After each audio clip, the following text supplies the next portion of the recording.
Good evening and salutations, my Jade fans. I gotta start off with this Liz and Liesel scene because it pissed me off, made me feel uncomfortable, and it made me feel annoyed. See, I'm not really. I love violence. Okay, I watch action movies all day. But there's something that just when I watch a soap opera and I watch somebody put hands on somebody else, it irks me to the ninth degree. It irks me to the ninth degree. I understand that old Brick is angry. She's looking for somebody to blame. She's upset. The worst thing that could happen to any parent happened to her. Okay? So I get that. She's upset with Liz because Liz didn't say anything. She kept quiet. And because of that, she feels that old Brick, she feels that Brit is dead because of her. So I get her anger. Putting hands on somebody is completely different. Okay?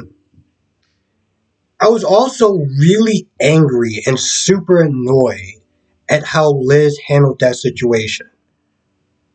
Okay? This woman just slapped the living piss out of you.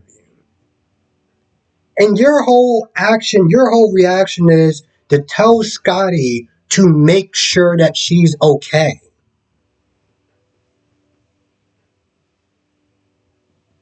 That pissed me off so much. I was just like, are you kidding me? So you just let this woman just smack the piss out of you? You're just gonna be what? Her punching bag, her emotional and fit and literally physical punching bag, but you wanna sit there and make sure that she's okay?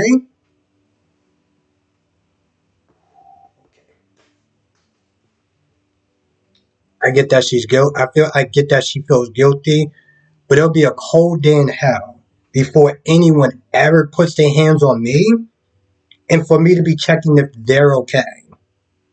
That just like to me that just sounds completely and utterly okay. So moving on past that, not only is she upset with Liz, but she's upset with Scotty too. She's like, how could you sit there and help her cover up her crimes and stuff like that? My daughter is dead because of you. And Scotty's like, because Oberg is like, she's not your daughter. And Scotty's like, she kind of is my daughter. So at this point, Lisa's just like, I want no parts of you. Get out. Leave me alone. And I'm like, okay, boo. And Scotty stood there for a hot minute and took whatever crap that she was giving out. And he left. And I sat there and I was like, you know what, Scotty? Leave her be. Leave her be. I am sick and tired of people that just will stand there and take somebody else's emotional abuse because it's going to make them feel better. I can take it. Nah, boo. No, no, no, no. You talk to a therapist about that. I am not going to be that person. That just, ugh. Now, the only good thing that actually came out of this whole situation is that she is a match for Willow. She is a match for Willow. So there's that. And Nina did try to get in contact with Michael a couple of times. Michael is just in his own emotional feelings, so he didn't even want to answer the phone at first. And the whole time, he kept looking at the phone, and he kept just like hanging it up and just like, will you just answer the phone? Just answer the phone. Because I'm going to be honest, the whole scenes with Willow and Michael and Jocelyn, I mean, all they sat there and did is talk about their wedding. Is just I'm so done with these dreary, sad scenes. I, if it wasn't for the fact that I do this as far as reviews, I would have fast forwarded through all their scenes from jump. I would fast forward their scenes through jump. I get that it's a necessary part of the show. It's a reflection on life. For anyone who actually had to deal with situations like that or is currently dealing with situations like that, I get it. It is a very heartbreaking scene or heartbreaking topic. I want to feel sad every time I sit there and watch a soap opera. Not on that level. Not with stuff is just it's so close to home that I just would rather not really like watch that stuff, you know? And that's pretty much all they did was sit there and talk about the wedding and Willow, looking like she's constantly at death's door. And I know a lot of people don't like Willow. I get it, I get it, I get it. But it's just sad to sit there and watch. It's heartbreaking to watch. Even if she's not exactly my favorite character, it's just heartbreaking to watch. And so I'm glad that at some point we are getting to the end of this saga and that we could just move forward with whatever storylines that they got going on because I can't I can't deal with those scenes anymore. Nina did sit there and thank TJ, for explaining it to her and stuff like that and really helping out, going out of his way, giving their history. And TJ was just like, let's just make Willow better. Which is exactly the right energy that he should be having. Because he pretty much is like, listen, I'm doing my job. I don't really care about your thank yous. I'm doing this for Willow. You mean nothing to me. Okay? And he is a much better man than me because I tend to hold grudges to the end of time. But this is about Willow. This is about her daughter. Her crap is her crap. The way that she handled it was piss poor at best. And more than one time too. You thought she would have learned the first time, but then she does it again. But that's just Nina. That's just how she is. And it's just something that I accepted about this woman.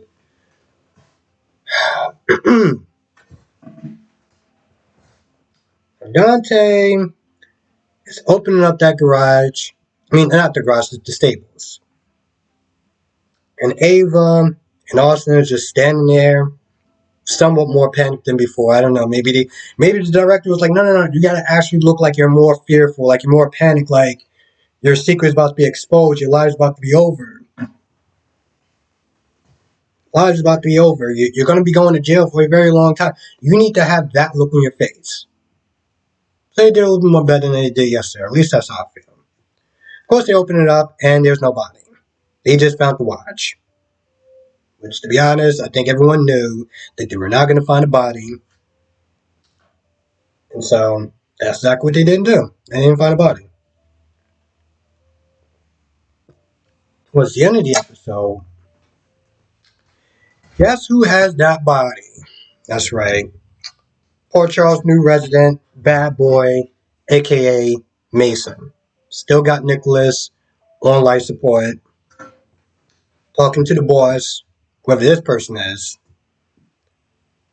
So, things are definitely going to get interesting.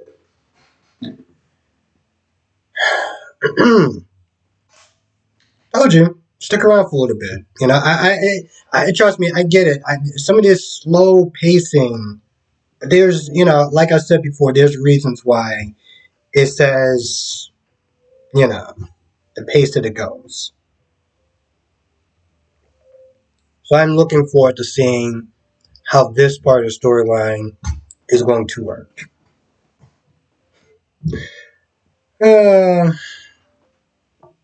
What else happened in this episode?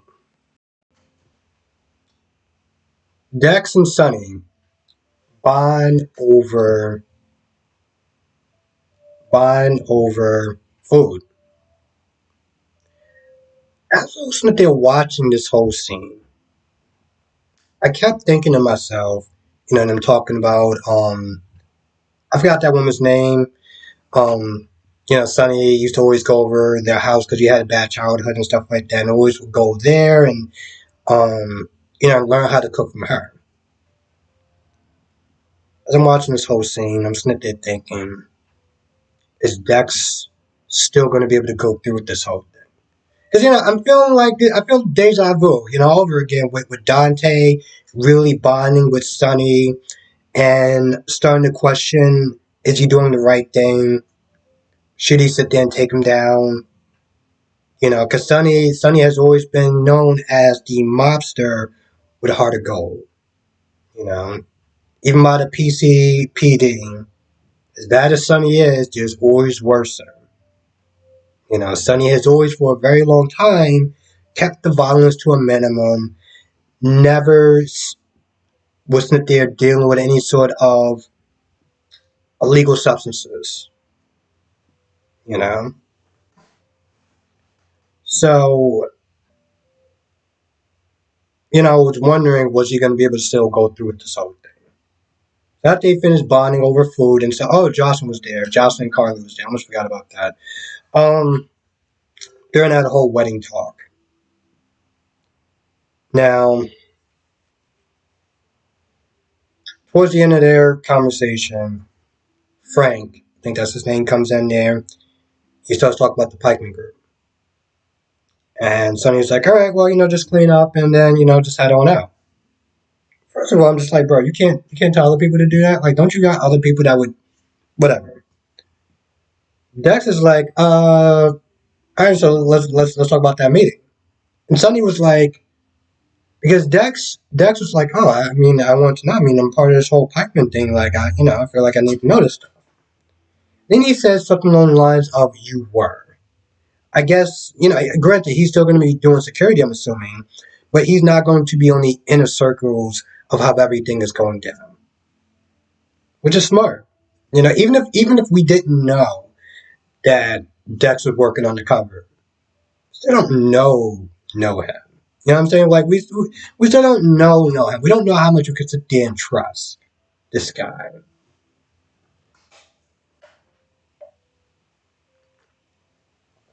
This is supposed to be this whole mob thing, right? And this is something that Sonny says, so it's not like some of the stuff from mob life doesn't necessarily apply. You're working for an organization and you want to establish trust. You have to do something so this way they have some over you in case you decide to turn them in, go rogue, or whatever. It's something that Sonny said when he first joined. But yet, Dexter's just like, hey, I want to join the mob. All right, cool, you're in. Really? There was like no sort of loyalty test or anything like that for this guy? Okay.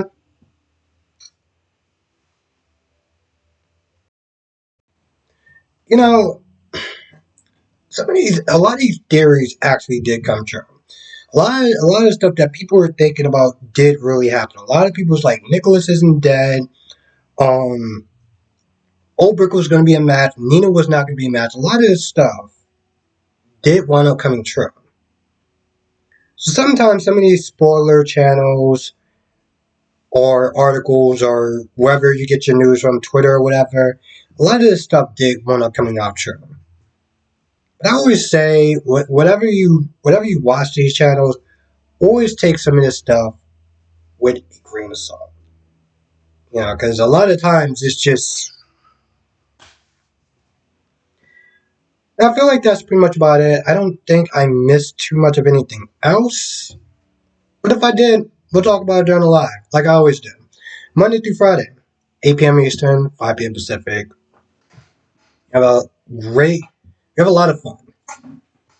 So definitely come through, talk about all the soaps. There's a lot of times where throughout the day, I can't cover every single soap opera. But I do watch all of them. So come through. Days, YNR, B&B. I do watch them, so we're talking about all of them. And also on the weekends. Also on the weekends is where I have my exclusive membership live streams. And at this point, spilling on the team. about different aspects of the show and just other things. And it's a lot of fun. We have a great group. So if you want to join, hit the join button, and we have a lot of fun. Anyway, with that being said, I'm gonna go. I want to thank you for watching. Be safe, and I will see you in the next video.